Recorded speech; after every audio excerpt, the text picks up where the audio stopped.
Ready? 5 seconds.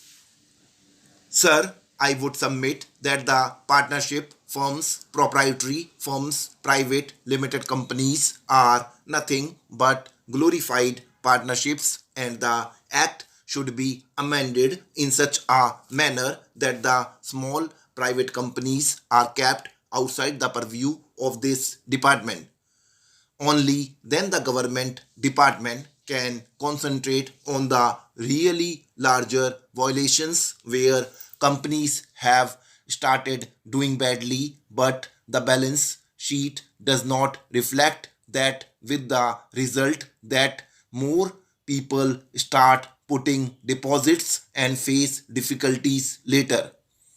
There are investment companies about which the people do not know, and they do not know whether they have the approval of the Reserve Bank of India or not. And by the time the government machinery acts, a large number of people find themselves duped by these companies, and these companies cannot be stopped unless the company law department is vigilant.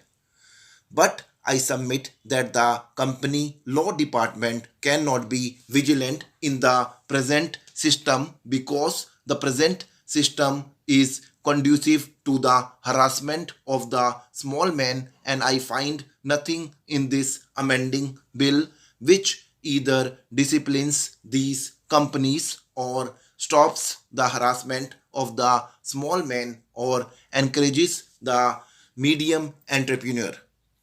Therefore, this bill should be rejected, and my submission to the minister through you is that if now this is referred to a select committee, at least all those of us who are interested in it can give specific suggestions. The objective is quite clear. The government wants to rationalize the whole thing. The government wants to make the companies act effective, and the social objectives of the government are shared by all of us, and there is no dispute about it. But look at the provision regarding averaging the balance sheet, giving less information to the shareholders on the accounts. Why should the annual report contain, according to this bill, information on conservation of energy and technology observation? Are small investors interested in these subjects at all now? Will he even understand it? It is highly technical. I'm sorry, I have been in business for a long time, and technology absorption is something which I have not been able to absorb at all. So I do not know how a layman will understand that. With this kind of contradiction, I think this bill is a typically bureaucratic bill which only encourages more paperwork. It is good for the bureaucracy and the government. Sir, the four specific things which I would like to draw the attention of the minister are: it has been provided in this bill that private limited companies who accept fixed deposits will be deemed to be public companies. Now, I see an amendment has come that this bill will not apply to companies getting deposits from relatives. But I venture to say that there are small family companies which can raise deposits from their own friends and associates. Why should they become public companies? They are not getting money from the public in the wider sense. If they are getting loans, they are small loans from commercial banks against securities. But bringing or by roping in all these companies, really what we are doing is that we are not applying the law to these companies, but allowing law to become ineffective in the case of big companies, and this is precisely what is happening. For instance, in Mumbai or Calcutta, there are big corporations, companies which deserve to be closely monitored whether they are following the Companies Act or not. This cannot be done howsoever great our desire may be with a limited number of staff, and every year we probably can go on increasing the personnel in the company law department.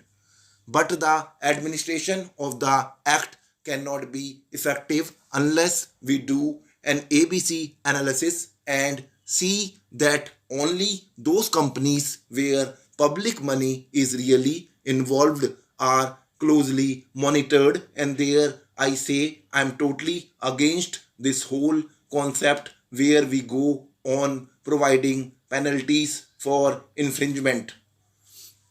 Penalty should act as a deterrent. How far are we able to deter the large companies from violating the law? Here I see a very strange amendment that in the case government does not approve the managing director's appointment, the managing director will be fined rupees 500 per day for the number of days that he refuses to vacate the office. I do not understand this logic. The law should be that government has not approved the managing director's appointment, and the managing director should therefore have vacated the office from the moment government has disapproved and disapproved of it. But to provide a penalty of a few hundred rupees in the event of his continuing in office for the period when government had disapproved the appointment is very strange. The whole Companies Act should be looked at afresh. There should be a select committee, or the honorable minister can on his own bring a motion for a joint committee of both houses. Nothing will be lost if this bill is not passed immediately. The bill should be made thorough. Sir, I would submit that the partnership firms, proprietary firms, private limited companies are nothing but glorified partnerships, and the act should be amended in such a manner that the small private companies are kept outside the purview of this department.